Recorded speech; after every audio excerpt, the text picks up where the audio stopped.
Quand même vous montrer qu'il n'a pas d'article, qu'il n'a pas de genre masculin-féminin, on ne connaît pas, qu'il n'a pas de préposition. Et c'est une langue agglutinante, donc vous mettez les mots les uns à côté des autres, et puis selon l'ordre des mots, ça veut dire quelque chose ou ça veut dire autre chose. Donc vous expliquez, plutôt qu'un mot, vous expliquez plutôt ce que c'est. Mon mari me fait toujours remarquer que le français est extrêmement compliqué, votre langue sûrement aussi, qu'il y a des mots pour chaque chose. Un hublot, par exemple, en finnois, c'est la petite fenêtre ronde d'un bateau. Donc vous voyez la taille des mots. Donc c'est une langue claire, transparente, mais quand même assez complexe.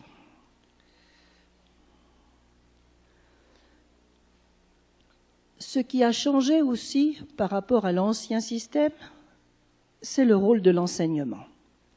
L'enseignant, il a beaucoup plus de responsabilités, mais aussi beaucoup plus d'autonomie que par le passé.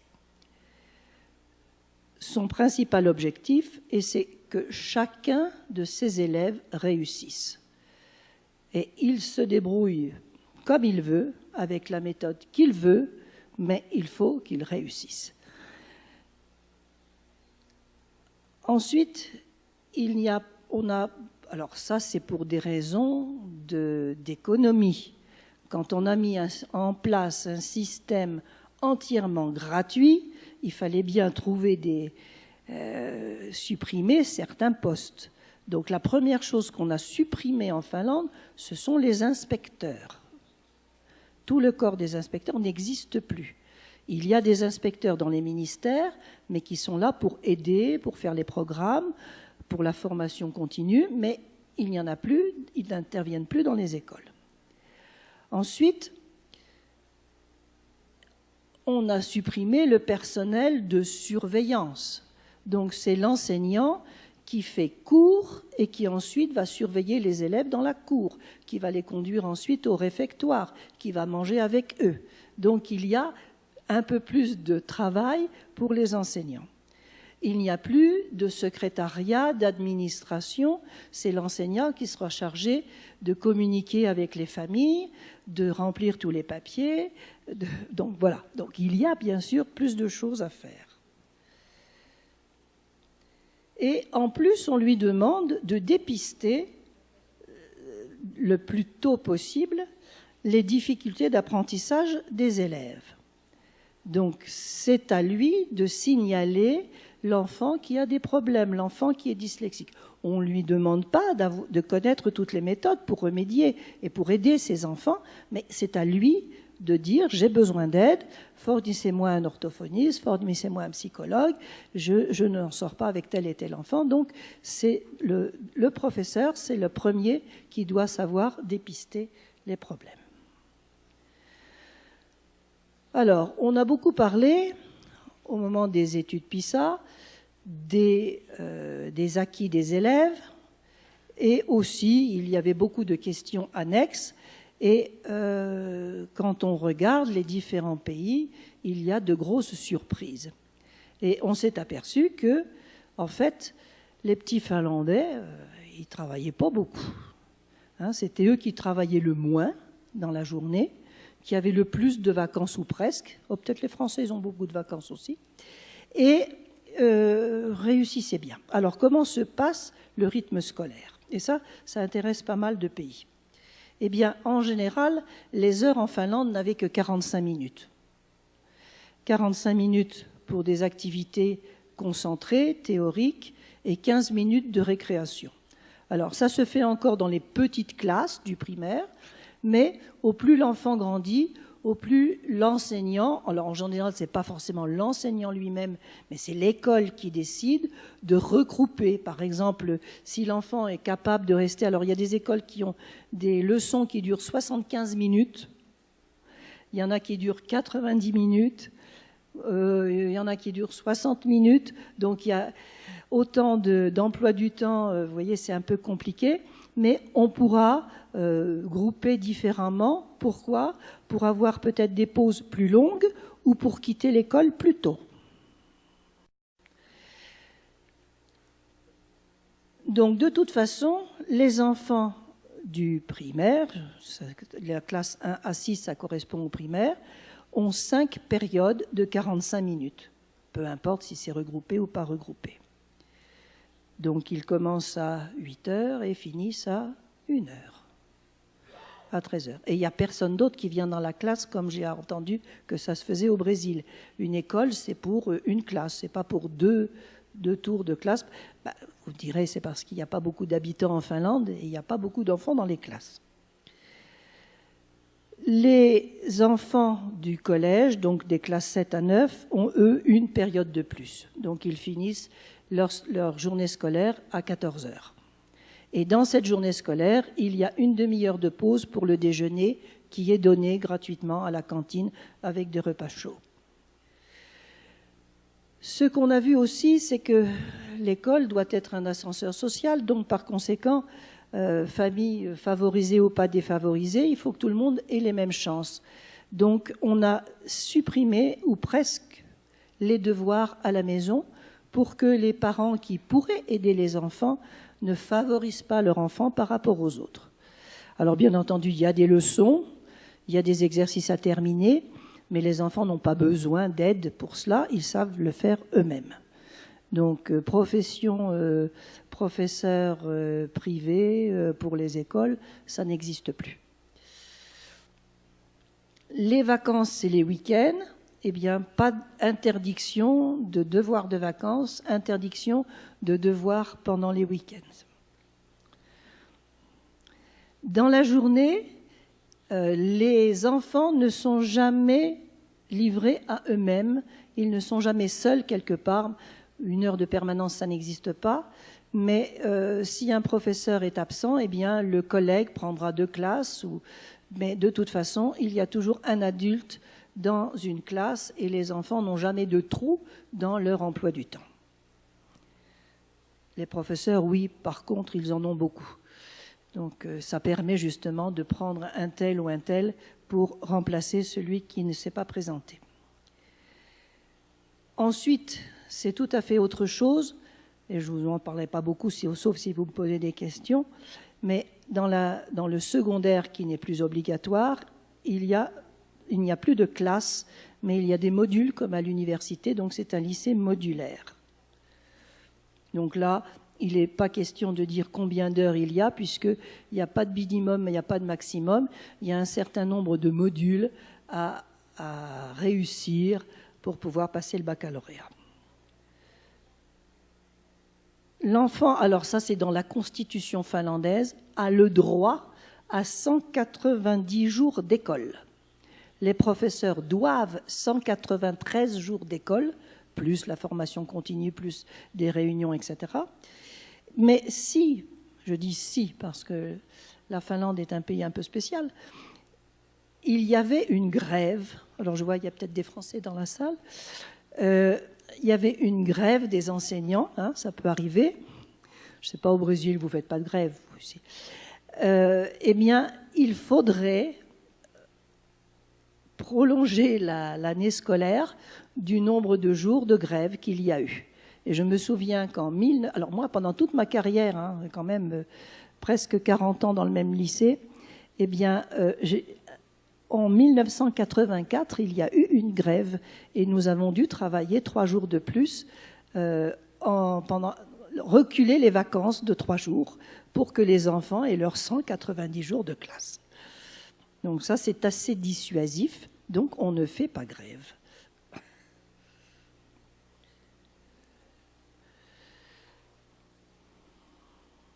Alors, quand des personnes extérieures arrivent dans une classe en Finlande, on se demande, mais que se passe-t-il? En général, il y a pas mal de bruit. Les enfants bougent beaucoup. Les enfants semblent être à la maison. Ils sont sans chaussures, ils sont en petite tenue. Enfin, vous me direz, quand il y a des grands hivers, les vêtements sont dans le couloir, c'est tout à fait normal. Mais On n'entend pas beaucoup les adultes crier, siffler. Non, ça se passe assez facilement. Mais on essaye, bien sûr, qu'il y ait une certaine autodiscipline. On essaie de rendre les enfants autonomes le plus tôt possible et de les responsabiliser. Donc, les parents viennent conduire les enfants à la garderie, c'est tout à fait normal. Et à l'âge de 6 ans, il est obligatoire que les parents ou un adulte accompagnent les enfants à l'école. Mais après, ils viennent tout seuls et ils partent tout seuls à la maison. Alors c'est assez curieux de voir ces écoles qui sont ouvertes, sans barrière, il n'y a rien. Les enfants en hiver arrivent à ski, en été ils arrivent à vélo, et puis voilà, ils arrivent et ils repartent comme ils veulent, et ça se passe assez bien. Les écoles essayent d'être, on ne peut pas dire une deuxième maison, mais on essaie de les rendre les plus agréables possibles pour que l'enfant puisse s'épanouir. Donc en général, elles sont bien équipées. Les nouvelles écoles qui ont été construites sont vraiment des perles. Et moi, quelquefois, j'ai des regrets parce que j'ai dit oh, qu'est-ce que c'est beau, c'est bien, ça donne envie d'enseigner et d'apprendre. Et puis, le réseau des bibliothèques est extrêmement bien fait. Donc, chaque école a une bonne bibliothèque. Et si l'école n'en a pas, il y a le bibliobus, il y a la bibliothèque de la commune. Donc, en fait, c'est quelque chose de très important. Et puis, une chose qui était aussi nouvelle, c'est que, c'était des journalistes belges qui avaient dit qu'en Finlande, on a supprimé le bic rouge et on l'a remplacé par le bic vert. Alors, qu'est-ce que ça veut dire ? Ça veut dire qu'on ne souligne plus les fautes, on ne regarde plus les maladresses des enfants et on ne leur montre pas ce qu'ils ne savent pas, mais au contraire, on les félicite pour ce qu'ils savent, ce qu'ils ont appris. Donc, il faut toujours donner une appréciation, une évaluation positive. Et puis, bien entendu, ça doit leur montrer qu'il y a encore des progrès à faire, qu'il y avait des fautes qu'il faudra corriger, qu'il faudra encore apprendre encore plus et mieux, mais essayer toujours d'encourager à en savoir plus et à faire mieux. Alors, c'est pas toujours facile, mais enfin, bon, il faut que les professeurs jouent le jeu aussi et essayent de se mettre dans cette perspective. Alors, en général, les examens, pas dans les petites classes, mais dans les classes de collège, par exemple, c'est le professeur et les élèves qui décident quel sera exactement le programme de l'examen et quand il se fera, la fréquence des examens et aussi comment on évaluera qu'est-ce qui sera plus important ou pas. Et ce qui m'a plu, c'est qu'on donne aux enfants le temps de s'exprimer. On n'est jamais pressé. On pense que si, après tout, on n'a pas appris la première année, on apprendra la deuxième année. Du moment qu'à la fin du cycle, on a atteint les objectifs, eh bien, tout est pour le mieux. Donc, on respecte le rythme des enfants et c'est quelquefois, on voudrait aller plus vite. Non. Il faut attendre que l'enfant ait compris, que l'enfant montre tout ce qu'il sait. Et dans certains examens, j'avais été frappée de voir qu'un examen dure 6 heures, par exemple pour les grandes classes. Alors 6 heures, ça paraît énorme. Alors pourquoi ? Au bout de 3 heures, les 3/4 des élèves ont terminé, ils peuvent rendre leur copie. Donc ils peuvent quitter la salle d'examen. Mais cela permet aux quart qui étaient plus lents de rester 3 heures de plus pour pouvoir montrer vraiment ce qu'ils savent. Donc je pense que c'est assez bien de montrer. Donc si les enfants ont des problèmes, on prolonge, on leur donne le temps nécessaire. On encourage la créativité, la spontanéité. Bon, ça, les petits-enfants, il n'y a pas de problème. Pour les autres, c'est un peu plus difficile. Mais on essaye, bien sûr, de rester très ludique dans la façon dont on enseigne. Et toutes les méthodes qui sont à la portée des enfants comportent des jeux mathématiques, des jeux linguistiques. Il y a toutes sortes de choses qui, en général, se font sur les ordinateurs. Donc, les éditeurs ont produit des manuels et puis ils ont en ligne toutes sortes d'exercices complémentaires ou de jeux qui se rapportent à la leçon, mais qui sont faits de façon plus facile par tous. Alors PISA, c'était une révolution en Finlande, puisque la première année où il y a eu PISA, alors je me répète pour ceux qui m'ont déjà entendu la première fois, c'était la grande surprise. C'était pas possible que les Finlandais soient meilleurs que les autres, on pensait à une erreur.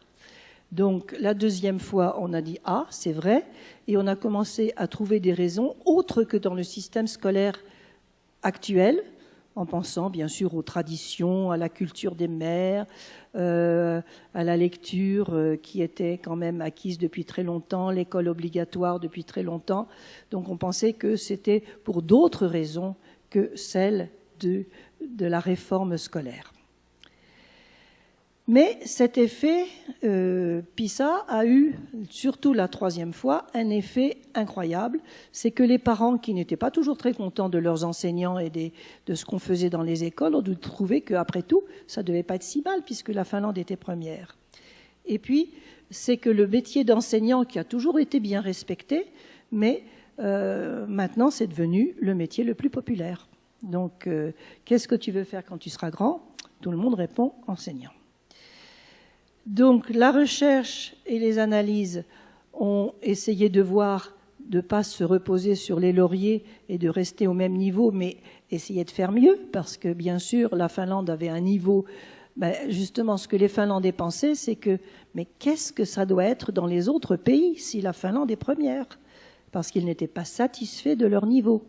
Donc il faut changer ce niveau, il faut l'améliorer. Donc il faut bien sûr diminuer le pourcentage de plus faibles, la différence entre les écoles, la différence entre les garçons et filles, et puis augmenter peut-être, c'est ce que la Finlande a oublié, les élites. On ne travaillait jamais pour les élites, donc essayer de favoriser ceux qui sont plus doués, de les pousser, d'en avoir un peu plus. Donc c'est possible aussi de changer les choses. Et puis s'orienter vers un avenir avec une meilleure gestion des communes parce qu'il y a eu un petit essoufflement avec la crise économique qui a touché un peu la Finlande. C'est que les communes ont dû faire des économies et ils ont pensé on va diminuer le nombre d'écoles, on va augmenter le nombre d'élèves par classe, etc., etc. Et le ministère a dit non, on ne touche pas à l'école. L'école reste la priorité, c'est le numéro 1 en Finlande. On peut faire des économies dans les bureaux, dans les administrations, mais pas dans les écoles. Mais il faut quand même surveiller. Ça, c'était mon lycée.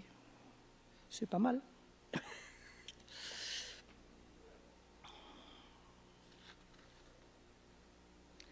Alors, vous me direz, si ça marche, c'est peut-être à cause des enseignants.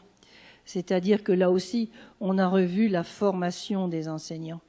Donc, on a tous les enseignants de tous les niveaux ont une formation universitaire longue.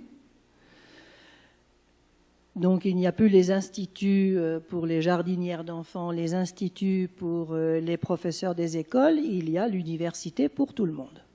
Et tout le monde doit avoir un master. Alors, on s'inscrit à l'université comme dans une grande école, c'est-à-dire il y a un quota pour rentrer à l'université avec un examen parce qu'on ne veut pas en Finlande avoir des diplômés qui aillent directement au chômage. Donc, on a assez peu de liberté pour choisir les études. Donc, on choisit sa branche. On passe le concours, on rentre, et ensuite, quand on veut devenir professeur, il faut passer un interview pour commencer des études pédagogiques, et c'est là qu'est la grande sélection, puisque 1 sur 10 en général, pourra réussir à rentrer dans l'institut de pédagogie, parallèle bien sûr à l'université et aux études de matière. Alors ça se fait dans la faculté des sciences du comportement, cette formation pédagogique. Et à la fin de ces études, il y a toujours une année de stage dans des écoles d'application. Donc à Helsinki, par exemple, il y a 2 écoles d'application. Donc une première partie de l'année, c'est dans une école et ensuite dans l'autre école. Et chaque futur professeur est tenu de suivre l'enseignement à tous les niveaux, parce qu'il doit être capable d'être enseignant du primaire. Par exemple, un professeur de langue, seuls les professeurs de langue sont habilités à enseigner les langues. Donc ce n'est pas le professeur des écoles qui donnera des cours d'anglais, mais c'est le professeur d'anglais qui descendra dans la classe pour donner aux tout petits. Donc il faut qu'il ait bien sûr les possibilités d'enseigner à de jeunes enfants, à des collégiens, à des lycéens et à l'université, pourquoi pas. Donc il y a toute une échelle de savoir enseigner à tous les âges. Et il y a aussi des modèles de savoir comment on enseigne dans toutes les matières. On n'enseigne pas pareil les mathématiques, la géographie ou les langues. Donc il faut voir quelles sont les méthodes qu'utilisent certains professeurs dans certaines classes. Donc c'est bien d'avoir des modèles. Et ensuite, ils donnent des cours et ensuite ils vont dans une école autre que l'école d'application pour avoir aussi un stage avec un maître formateur.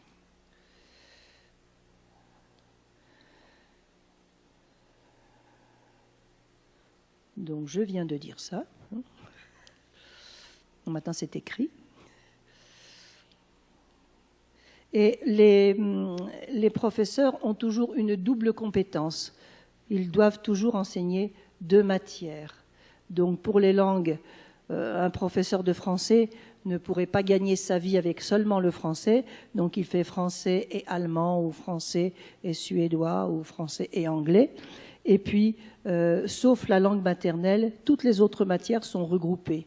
Donc on peut on peut changer, on peut être prof de langue et de mathématiques, ça n'a pas d'importance, mais je veux dire qu'en général, il y a des matières scientifiques ensemble, ou des matières, les langues ensemble, etc. Mais on peut faire n'importe quel mélange.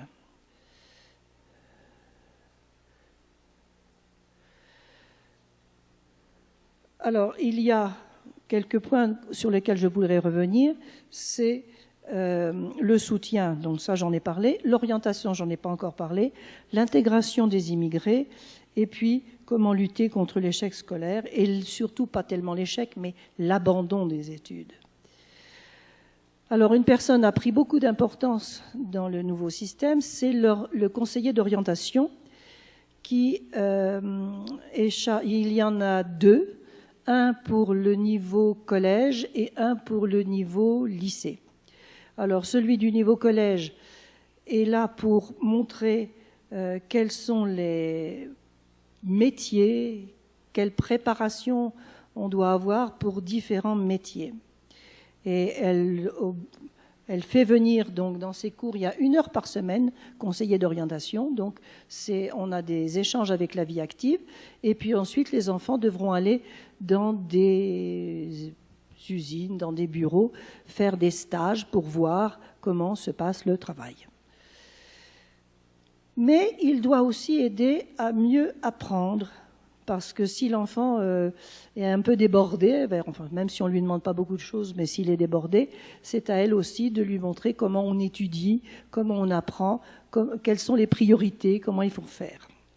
Et puis comment on se prépare aux examens. Donc elle a une grande importance, et 1 heure par semaine dans l'emploi du temps pour discuter avec la classe ou certains élèves qui ont des problèmes.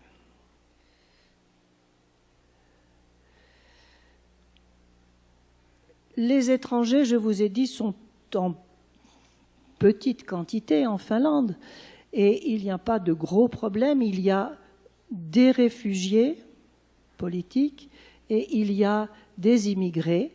Et si la Finlande en a 8,5% maintenant, ça ne paraît pas énorme.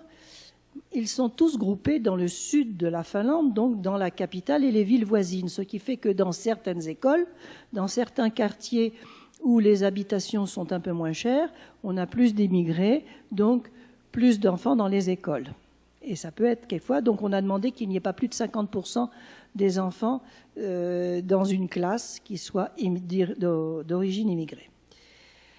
Alors que fait-on ? Eh bien, on donne aux enfants, aux parents, aux familles, un bain linguistique en finnois pendant 1 ou 2 ans maximum, 3 ans si la langue est vraiment, c'est une langue trop lointaine ou trop difficile.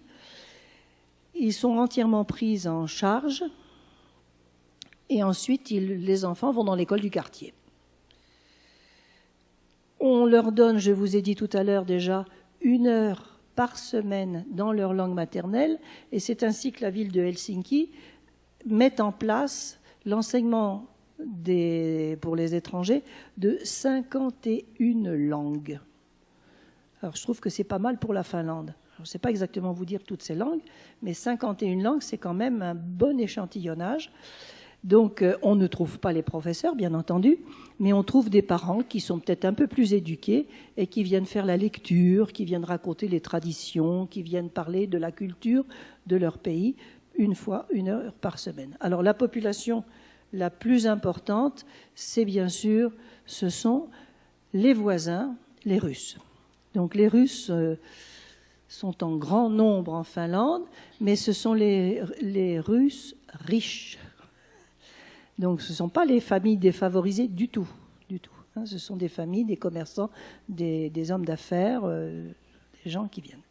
Deuxième catégorie, ce sont les Estoniens. C'est le seul pays qui a une langue presque cousine du finnois. Donc ils apprennent très vite le finnois et ils viennent pour travailler. Travailler dans le bâtiment, toutes sortes de métiers, mais c'est pour travailler. Et ensuite, vous avez une troisième grande catégorie, ce sont les Suédois. Alors parce que la Finlande est un pays bilingue, pour des raisons historiques, finnois et suédois, les Suédois s'y retrouvent, puisqu'ils arrivent en parlant une des langues du pays. C'est curieux parce que dans les années 60, c'était les Finlandais qui partaient en Suède, et maintenant ce sont les Suédois qui viennent en Finlande. D'autres raisons.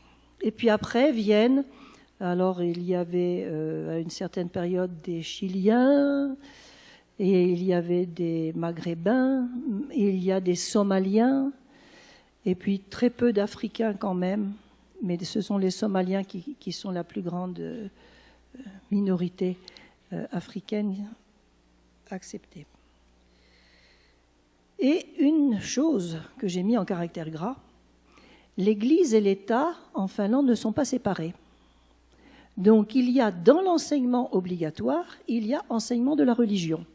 Alors comme la Finlande est bilingue, elle est aussi avec 2 religions, la religion luthérienne, 85% de la population, et la religion orthodoxe, 2% de la population, c'est pas beaucoup, mais ce sont les 2 religions officielles. Si quelqu'un n'a pas de religion, bien entendu, on n'oblige pas les gens à avoir une religion, ils ont de l'éthique à la place de la religion. Mais si un immigré le demande, s'il a une autre religion, s'il y a 3 enfants d'une même religion qui le demandent, on est obligé de leur fournir un cours de religion dans cette religion. Donc dans mon lycée, j'avais des catholiques et j'avais aussi des musulmans. Mais ça s'arrête à peu près là.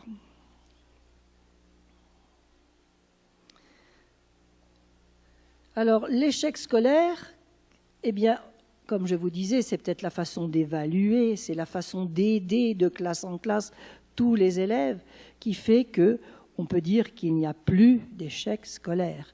Quand 99,7% réussissent à avoir un certificat de fin de scolarité, ça veut dire que tout le monde a réussi. Alors, qui sont ces 0,3% ? Eh bien, puisqu'en Finlande, je ne vous en ai pas parlé, mais c'est un système inclusif.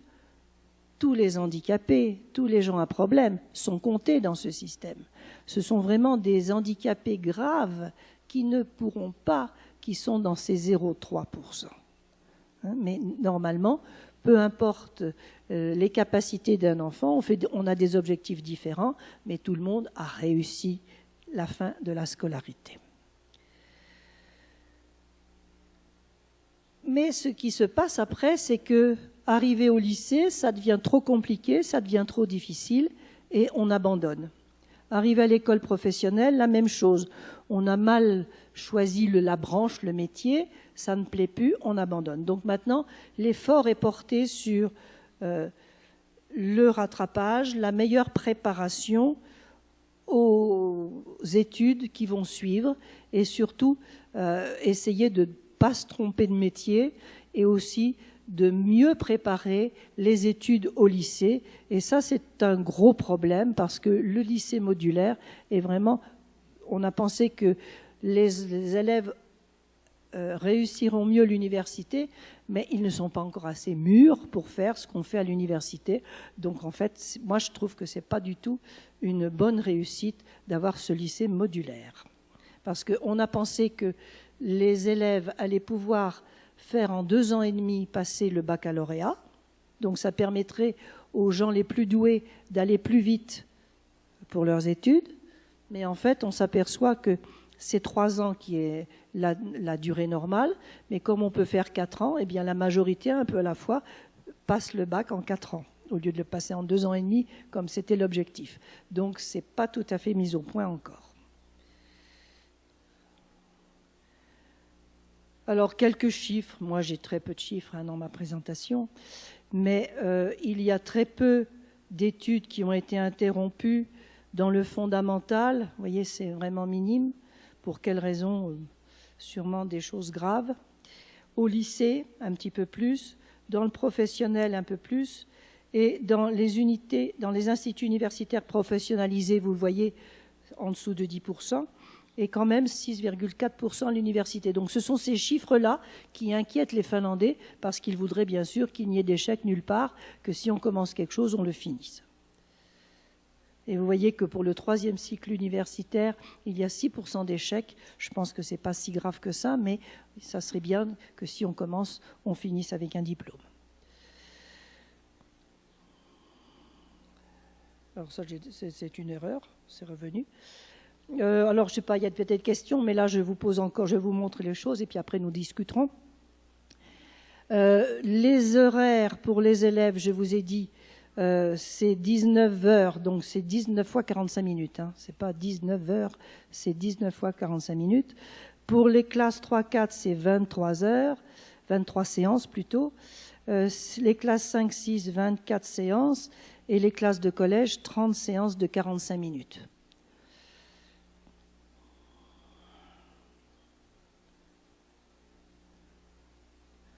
Les enseignants, alors c'est très compliqué, parce que ça ne dépend pas de votre niveau d'études, puisqu'ils ont tous un master, mais ça dépend de la matière que vous enseignez. Donc si vous avez des matières avec beaucoup de préparation et de correction, vous faites moins d'heures de présence à l'école.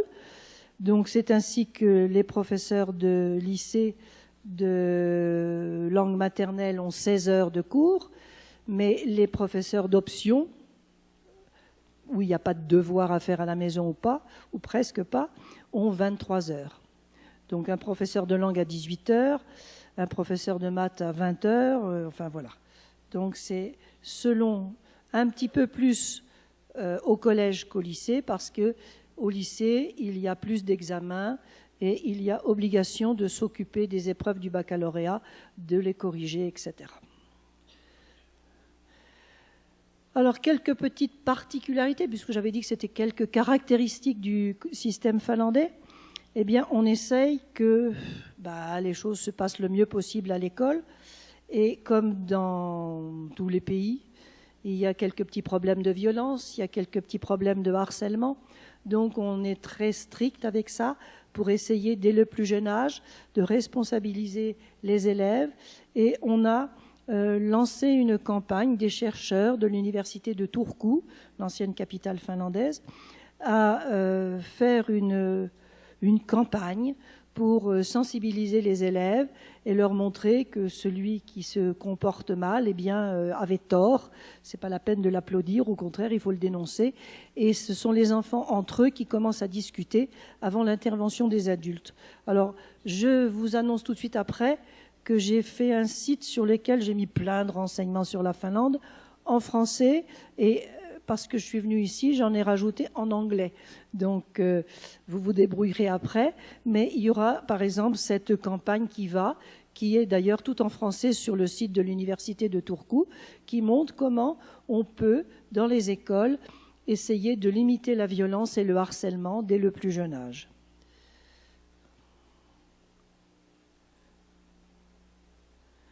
Alors vous me direz, ça doit bien coûter cher, une éducation où on s'occupe tellement des élèves, où tout est gratuit, etc., etc. Et si on regarde les statistiques, moi je ne peux comparer qu'avec la France, c'est un tout petit peu moins que la France. donc par élève. Alors, c'est pas dépensé de la même façon. Les Français dépensent plus à certains niveaux que d'autres, mais en moyenne, c'est tout à fait la moyenne des pays de l'OCDE, et c'est un tout petit peu moins que la France. Donc ça veut dire que c'est pas tellement la quantité par élève qui compte, mais c'est la façon dont on a utilisé l'argent pour l'enseignement. Donc c'est 6% du PIB en moyenne qui est consacré à l'enseignement.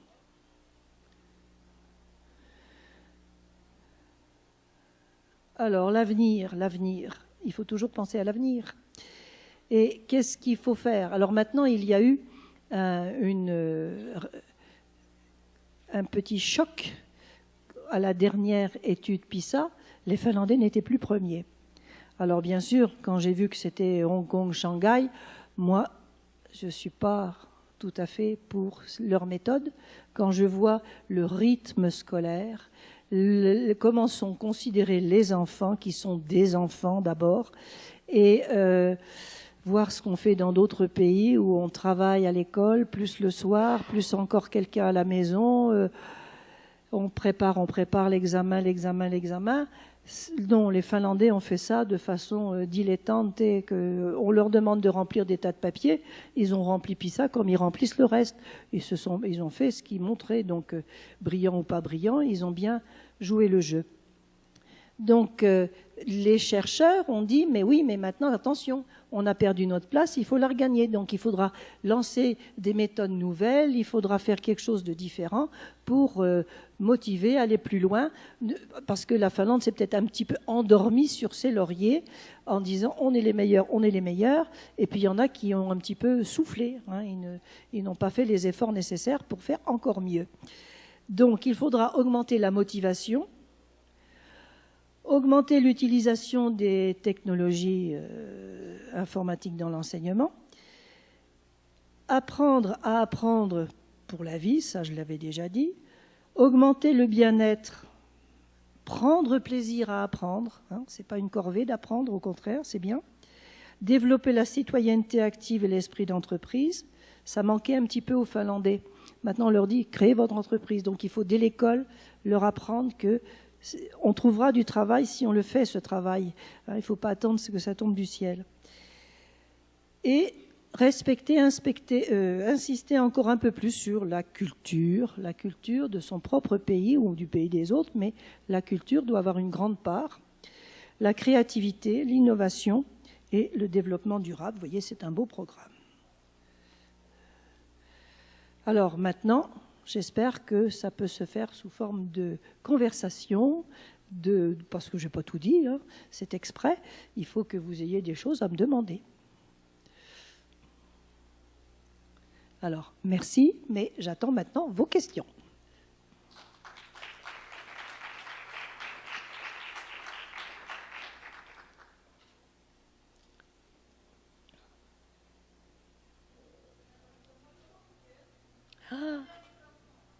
Ah, il faut venir peut-être... Alors, je suis désolée, mais vous êtes trop loin. Non, mais elle est là-bas derrière. Ah oui, pour moi. Mais est-ce qu'elle va... On ne va pas entendre si elle ne dit pas au microphone. Si vous pouviez avancer plus tôt, plus près plutôt, et dire au micro pour que tout le monde entende, pour que moi je puisse comprendre et répondre.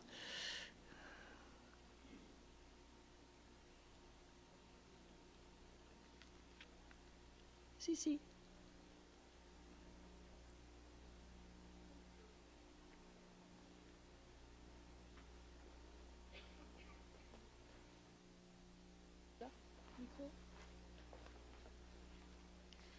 Bom, a minha pergunta é o número de alunos por sala. É porque você falou que não tem instrutor e o professor é que cuida do aluno no recreio.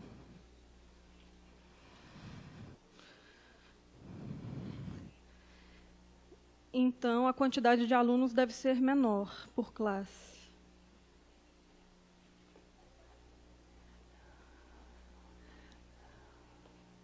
Alors, dans les premières classes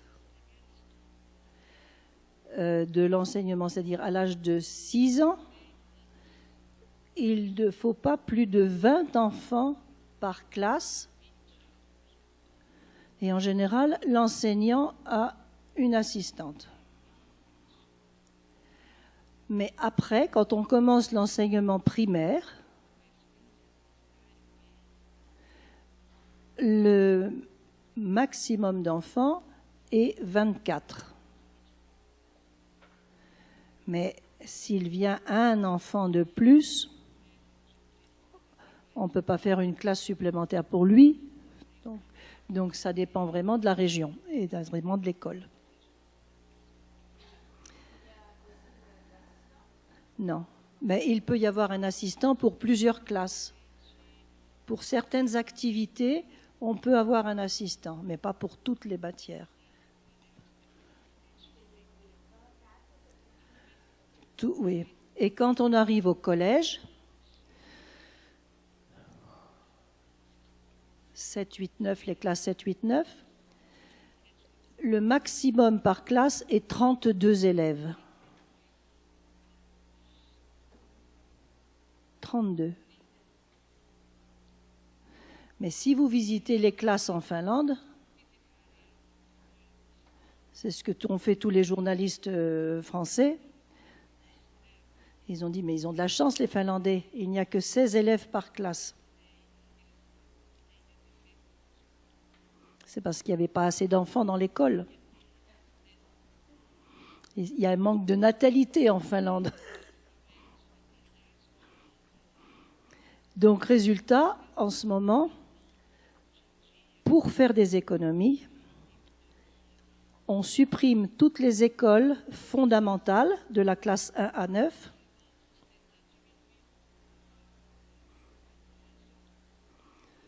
Qui ont moins de 50 élèves.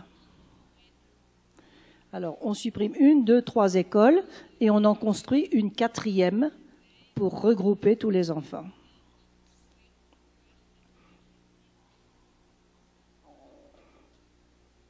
Donc, le problème, c'est surtout pas dans le sud, dans les grandes villes, mais dans le reste du pays, il n'y a pas d'enfants.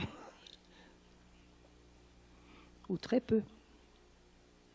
Donc ça leur donne des chances inégales, puisqu'ils n'ont pas la possibilité d'avoir toutes les options.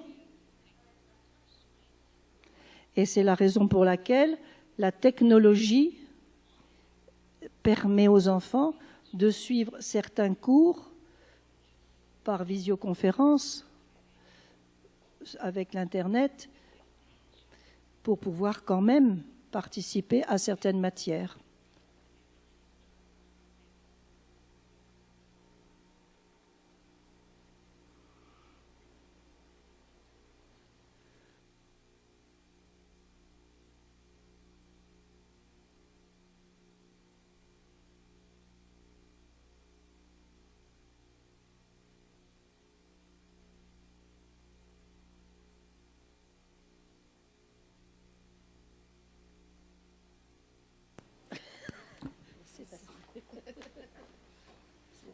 Bom, eu queria saber a respeito que a senhora citou que a escola é para todos.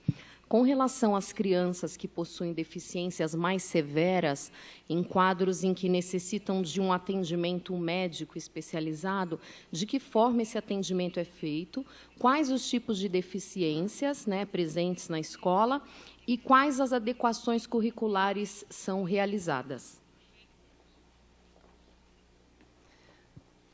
Alors, l'école est ouverte à tous, mais attention,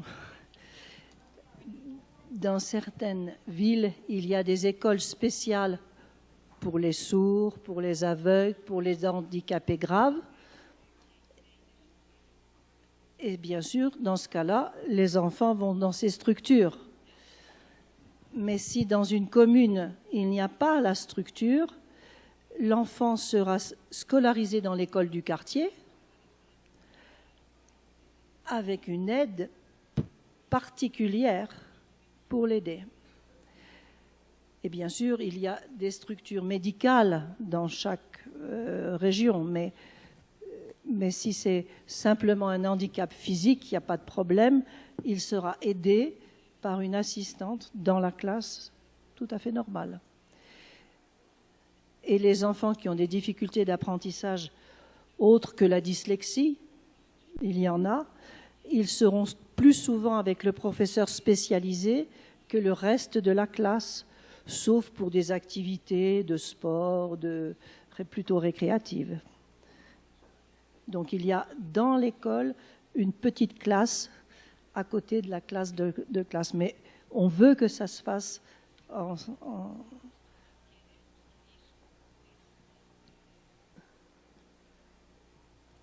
Oui, c'est ça.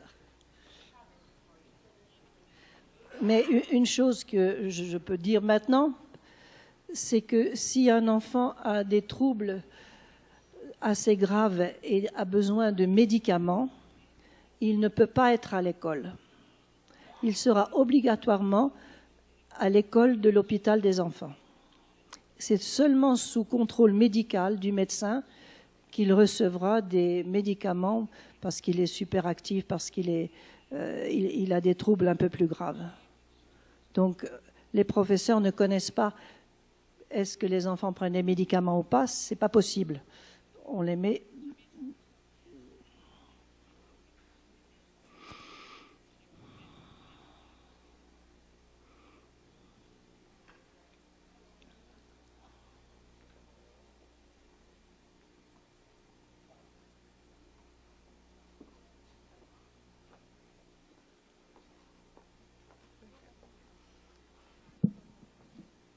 Eu já me sinto um pouco contemplada com os questionamentos da colega, mas eu gostaria de saber se existe algum programa de acesso às pessoas com deficiência ao mercado de trabalho.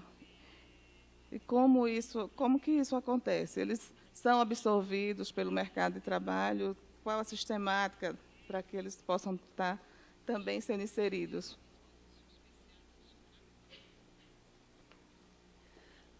Oui, il y a des établissements qui préparent à la vie active les handicapés. J'habite d'ailleurs dans un quartier où il y a cette école et il y a des handicapés, pas trop graves, mais quand même déficients, qui travaillent au jardin, qui travaillent dans les bureaux, et les administrations finlandaises sont obligées de prendre des handicapés. Disons qu'on doit prendre, il y a une obligation, je ne sais pas quel est le pourcentage exactement, mais de prendre et toutes les écoles doivent être absolument équipées pour les handicapés. Donc, comme j'ai vu ici, hein, c'est tout à fait la même chose.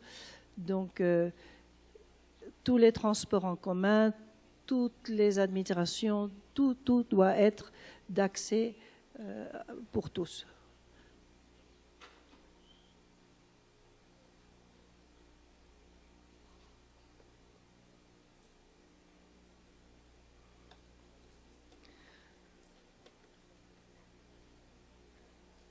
Bon, alors, le site dont je vous parlais,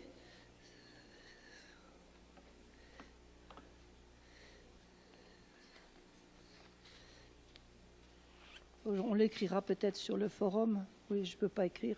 Oui. Comments. Yeah, ok. Alors, merci encore.